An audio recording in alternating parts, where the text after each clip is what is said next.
Jacob Urtubise a goûté au baseball majeur pour la première fois en 2024 avec les Reds de Cincinnati. S'il est américain, ses origines sont aussi québécoises. Entretien avec le père de Jacob, François Urtubise. François Urtubise, merci d'être avec nous pour parler de Jacob.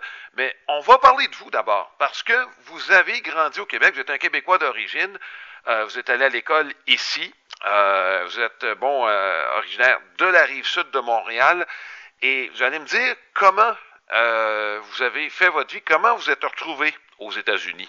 C'est grâce au sport. Oui, merci Alain. J'ai grandi sur la Rive-Sud, comme vous l'avez dit, dans la ville de Candiac.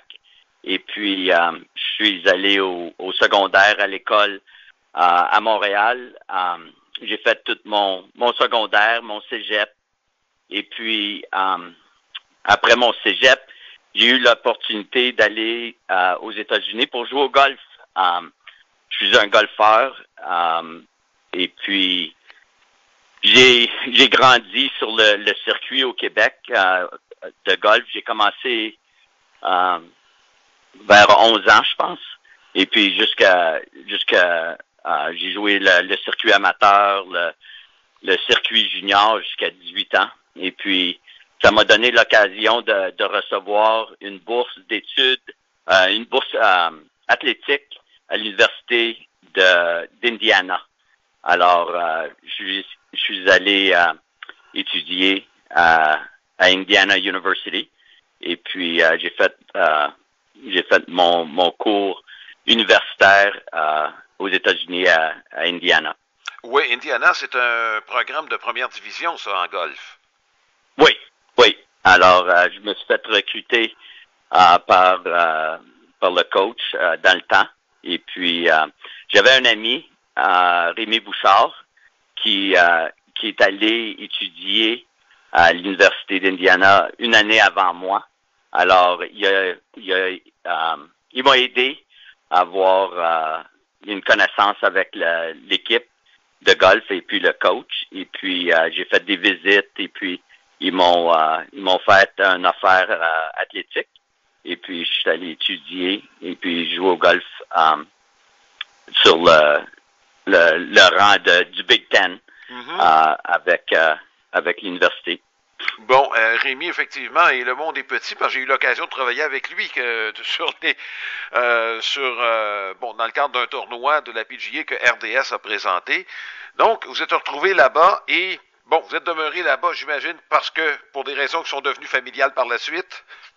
Oui. J'ai rencontré mon épouse de 34 ans maintenant, pendant que j'étudiais ma troisième année. Elle était une année avancée que moi. Et puis, on s'est mariés en 91. J'ai fait des études un peu après ça. Et puis, on s'est mariés. Puis, je me suis retrouvé ici avec ma carte verte, ma green card. Et puis, après 10 ans, j'ai fait application pour comment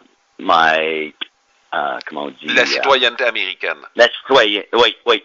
C'est ça. Exactement, c'est ce que j'ai pensé. Donc, est-ce que votre épouse était aussi une athlète à l'Université d'Indiana? Non. Je l'ai rencontrée sur un de mes copains, mes roommates l'avait rencontrée et puis je me suis rencontré avec elle par lui. Oui, par l'entremise là, de vos co-chambreurs. C'est ça. Dites-moi donc juste brièvement, comment ça a été vos années à Indiana? Est-ce que l'équipe, vous avez réussi à remporter certains titres? Vous étiez deux Québécois. Je ne sais pas si vous étiez en même temps que Rémi Bouchard. Là. Rémi, il était meilleur que moi. Moi, j'ai joué pour 2 ans et demi. Après ma troisième année, j'ai décidé de quitter l'équipe de golf et puis je me suis concentré au niveau sportif. Il y avait un club de hockey à Indiana. Alors je me suis rentré sur le club de hockey et puis j'ai fait ça ma dernière année à l'université. Toujours avec une bourse sportive? Non, c'est pas de division 1, c'était juste un club d'hockey. Mais on jouait contre on était dans une ligue d'à peu près 8 équipes. Et puis, on jouait dans une ligue. On a gagné le tournoi de la ligue l'année que j'ai eu l'occasion de jouer. Bon. J'ai juste joué une année. Et puis, je suis resté, quand j'ai étudié après, je suis devenu le coach de l'équipe pour 2 ans et demi. Bon, l'expertise québécoise qui a été exportée à ce moment-là. oui, exactement. Bon, maintenant on va parler de Jacob. Bon, je sais pas combien. Est-ce que c'est votre seul fils? Est-ce que c'est de votre... Non. Bon, vous avez combien d'enfants, François? On a deux fils. Et puis Jacob, c'est le plus jeune. Mm-hmm. Et puis son frère a 2 ans aîné sur lui. Bon, est-ce que son frère était aussi porté vers le sport que Jacob? Il est athlétique, mais pas au même niveau que Jacob. Bon, Jacob, selon son profil, puis c'est pas difficile de le voir, d'après tous les rapports qu'on a de dépistage, c'est un joueur athlétique. C'est un joueur rapide, bon en défense, capable de voler des buts. Est-ce qu'il y a d'autres sports dans lesquels il a évolué quand il était jeune? Parce que c'est pas un secret, là, quand on évolue dans les hauts niveaux sportifs, c'est qu'on a des qualités athlétiques. Et bon, j'imagine que Jacob, il y a d'autres sports qu'il a essayé dans lesquels il excellait. Oui. Jacob, quand il était jeune, son premier sport, c'était le soccer. Il a commencé ça, je pense qu'il avait 3 ans et demi, 4 ans. Ça lui a donné l'opportunité de jouer dans une équipe. Après ça, il a fait du hockey. Il a commencé à jouer au hockey à 5 ans. Il a fait à peu près 7 ans de hockey jusqu'à à peu près 12 ans. Il a joué au soccer jusqu'à 7 ans, je pense. Et puis, après, il a commencé à jouer au baseball à 7 ans, je pense, dans des équipes. Alors, ça, c'était ses sports d'équipe. À 12-13 ans, il a joué un peu au tennis. Il a fait de la course cross-country, des courses de 3 kilomètres quand il était en 7e, 8e année. Mais au basketball aussi, il a joué au basketball. Il a commencé ça à 6 ans. Fait qu'il a fait beaucoup de sport quand il était jeune, mais il y a un moment donné que après sa première année de secondaire, il a transféré, il jouait au basketball et au baseball. Sa 2e année de secondaire, il a fait que le baseball. Et puis, il a transitionné tous ses efforts avec le baseball. Bon, maintenant, il a été à l'école secondaire. Ça, c'est dans votre coin, j'imagine. Et oui, par la suite, high school, oui. Bon, exactement. Et par la suite, c'est un cheminement qui est assez particulier. Il est allé à l'Académie militaire à West Point, dans l'État de New York. Est-ce qu'il y avait d'autres options d'université qui sont plus reconnues sur le plan baseball? C'était son seul offre de division 1. Il y avait des offres d'aller jouer à d'autres plus petites écoles. Mais quand il a reçu l'offre, il était pas familier avec l'école militaire. Et puis il a fait ses recherches. On est allé faire une visite. Et puis il est tombé en amour avec avec le plan qui était disponible à lui. Oui. Il était très discipliné. Et puis, avec son offre de division 1, il a pris la décision d'aller étudier là. Puis ça a été une très bonne décision pour lui. Oui, il a joué régulièrement dès sa première année. Il s'est amélioré, en fait, dans les 3 années où il a joué régulièrement. La 4e, malheureusement, c'était l'année de la COVID. Parlons justement de son parcours avec... il a établi des records. Écoute, son parcours est exceptionnel. Record de but volé, record de but sur balle. Il était constamment sur les sentiers. D'ailleurs, à son année de junior. Ça, c'est en 2019, c'est-à-dire sa 3e année. Sa moyenne de présence sur les buts, et c'est pas des blagues, c'est 541. Oui. Est-ce que c'est quelque chose qu'il a développé, cette capacité de recevoir des buts sur balle, ou ça a toujours été quelqu'un qui a bien vu la balle? C'est ça. Il voit la balle, puis la différence entre une balle et une prise, des fois, c'est des centimètres. Et puis, il avait juste l'œil pour pas swinguer. Ouais. Et puis, il a été capable d'avoir tous ses buts sur balle. Il était deuxième, je pense. Deuxième aux États-Unis, dans la Division 1, sa moyenne ou son pourcentage sur les buts, 500, vous l'avez dit, c'était deuxième dans toutes les Divisions 1. Et puis c'est ça qui l'a fait reconnu avec les équipes.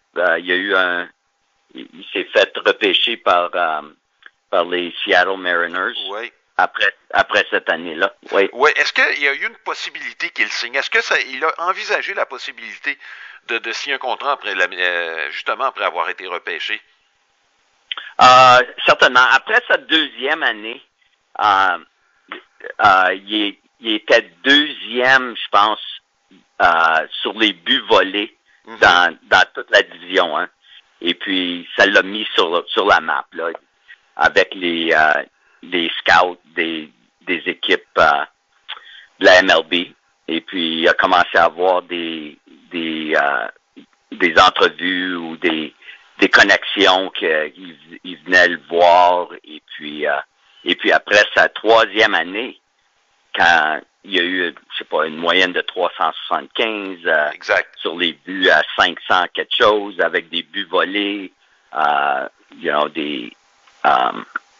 des buts sur balle. Alors, après cette année-là, il était sur il y avait plusieurs équipes qui voulaient lui parler, mais il savait qu'il pouvait pas partir de l'université après sa 3e année. Il fallait qu'il finisse sa 4e année.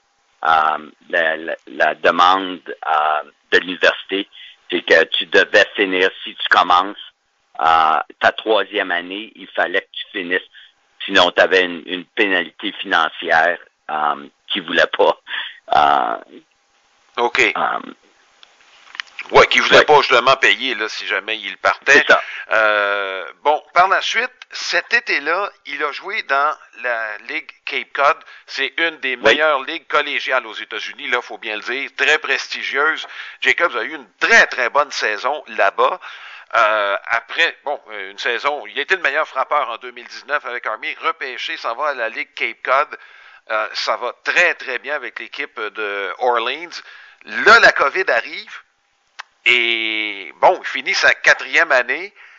Et là, est-ce que, le repêchage est réduit, il y a juste 5 rondes. Est-ce que ça n'a pas été, dans le fond, est-ce que ça n'a pas été une bénédiction, ça, pour Jacob? Parce que là, il a pu choisir avec qui il était pour signer un contrat. C'est exact. Je pense qu'il y avait 6 équipes qui lui ont fait des offres. Les offres étaient fixes à cause de la COVID. C'était un montant, chaque équipe faisait le même offre. Alors, il a pu faire son choix après des entrevues avec les coachs ou les scouts avec qui il parlait. Et puis les Reds, ils trouvaient que c'était la meilleure équipe pour son style de jeu. Mm-hmm. Et puis c'est comme ça qu'il s'est retrouvé avec les Reds. Il a toujours été un fan des Cubs de Chicago. Et puis c'était son équipe quand il grandissait. Et puis Chicago était une des équipes qui lui parlait. Et puis c'était une décision, je vais avec les Cubs, je vais avec les Reds. Mais il a décidé à cause du style et puis ce qu'il a appris avec ses entrevues avec les coachs.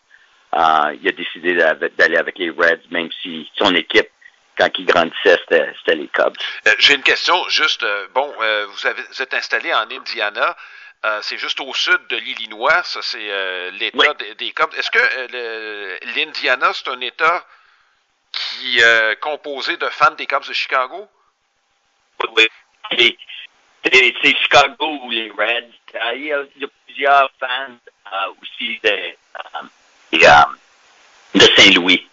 Alors, ces trois équipes-là sont alentour, toutes à 2 à 4 heures de Indianapolis. OK. Alors, il y a plusieurs fans des Reds et puis des Cubs dans la région.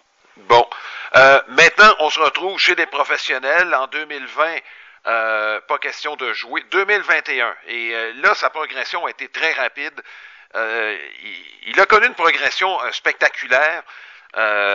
Jacob, peut-être qu'il y a quelques blessures en cours de route. Il y a une année où il n'a pas beaucoup joué. Et là, on se retrouve, c'est le joueur de l'année dans l'organisation des Reds en 2023, chez les joueurs de position. Il atteint le niveau 3A. L'année passée, commence la saison sur la liste des joueurs blessés. Et aussitôt qu'il revient, ça a pris quoi? Ça a pris une semaine avant qu'il soit rappelé. Est-ce qu'il s'y attendait l'année passée? Je veux dire... pas du tout. Non, on savait... Je dis pas du tout, mais on savait qu'il y avait des blessures sur l'équipe. Et puis, c'est comme ça qu'il s'est retrouvé, il a reçu l'appel parce que un des joueurs du champ, le champ centre, c'est TJ Friedel. TJ Friedel, c'est ça. Et puis, avec sa blessure, ça a été l'occasion pour Jacob. Il a reçu l'appel. Il était le lundi, il n'y a pas de joute ou il était à la maison ici, puis il a reçu l'appel du general manager et puis ils l'ont invité de faire le vol cet après-midi-là pour se retrouver en Arizona contre les Diamondbacks. Oui, les Reds étaient étaient dans l'Ouest à ce moment-là. Oui, c'est ça. Oui. Puis Jacobs a été tout de suite, il a été utilisé comme coureur suppléant. Avez-vous été en mesure de suivre Jacobs un petit peu? Avez-vous été capable d'assister à ses premiers matchs? Oui. Le soir de cette journée-là, non, mais on savait que il a appris qu'il commençait. Je pense que c'était un vendredi. Le samedi, je pense qu'il avait appris qu'il allait commencer dans le champ sa deuxième journée. Alors, on a pris l'opportunité de prendre le vol, puis on s'est retrouvé à Phoenix, et puis on a été on a pu, ma femme et moi, on a pu être là dans les stands pour sa première journée ou game officielle. Oui. Et son premier coup sûr, si je me trompe pas, c'était contre les Dodgers, contre Blake Trinan. Oui. Exactement. Oui. On l'a pas suivi. On l'a pas suivi quand ils sont allés à LA. On est revenu à la maison, mais quand ils sont revenus à Cincinnati, on a eu l'occasion d'aller à toutes les games. Il a joué pour 5 semaines, je pense. Et puis presque toutes les games qui ont joué à Cincinnati. C'est juste à 2 heures de la maison pour nous autres de voyage. Et puis on a fait la drive à Cincinnati plusieurs fois. On a eu l'occasion d'aller à Chicago. On est allé à Milwaukee. Je me souviens plus s'il y avait d'autres stades qu'on est allé. Mais bon, de toute façon, c'est juste le commencement. C'est la première année pour Jacob. Oui. C'est une bonne année. Il s'en va à Louisville. Encore une fois, il se rend sur les buts. C'est la plus haute moyenne de présence sur les buts de l'équipe à Louisville. L'année passée, là je parle évidemment de l'année passée, il était considéré comme un des prospects des plus en vue des Reds de Cincinnati. Là, maintenant qu'il a goûté au baseball majeur, qu'est-ce qu'il a appris qu'il va pouvoir amener cette année avec les Reds? Surtout la discipline. C'est est-ce qu'on parle de la discipline en dehors du terrain? Juste la discipline d'être un joueur de baseball dans la ligue majeure ou dans la ligue mineure. C'est très difficile. Ça prend beaucoup de concentration sur 8 mois dans l'année. Alors, 6 jours par semaine dans la ligue mineure. Il joue 6 jours par semaine. Alors, ça prend beaucoup de concentration sur un long, un grand nombre de mois. Oui. Alors, c'est difficile au niveau mental, surtout. Alors, cette discipline qu'il a appris du côté militaire, il utilise ça pour juste oui, il essaie d'amener ça dans son concentration puis cette discipline. C'est du côté préparation à chaque partie, sa diète, du côté physique, se préparer avec ses entraînements puis tout ça. Les Reds, l'année passée, on s'attendait de meilleure saison. Il y a eu beaucoup de blessés chez les lanceurs. On regarde l'ensemble de la section centrale. Les Reds, il y en a plusieurs qui les voient compétitifs cette année. Il y a beaucoup de jeunes prospects. Évidemment, celui que, Eddie De La Cruz, tous les réflecteurs sont portés sur lui. Ah oui. Ça, c'est clair. Mais il y en a d'autres. À l'avant-champ, il y en a tellement qu'on a même échangé Jonathan India et ça paraîtra pas parce qu'on a tellement de prospects chez les Reds. Jacob se voit où là-dedans? Il a le profil d'un premier frappeur. On regarde la formation des Reds. Peut-être qu'on pourrait effectivement avoir quelqu'un qui se rend sur les buts plus souvent. Jacob se voit comment dans l'organisation des Reds, compte tenu là, de la jeunesse de l'équipe et du fait qu'il y a beaucoup de prospects? Pour lui, c'est un côté d'amélioration qui doit se concentrer, c'est un peu la puissance. Jacob, quand tu le regardes, c'est pas un frappeur puissant. Alors, il essaie de se concentrer à frapper la balle plus fort.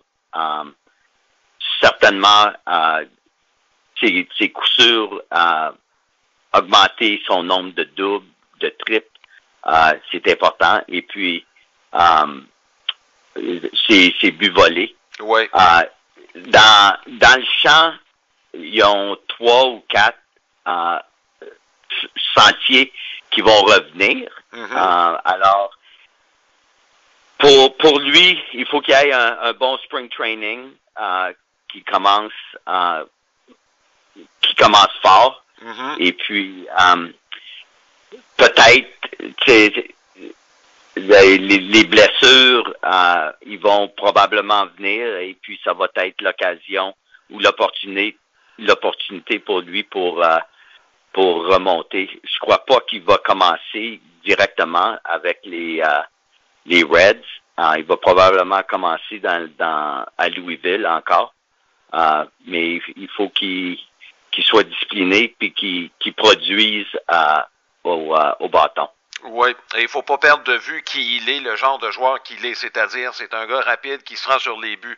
Même si on veut améliorer d'autres aspects, c'est ça qui l'a amené dans le baseball professionnel. Oui. Absolument. Certainement. Oui.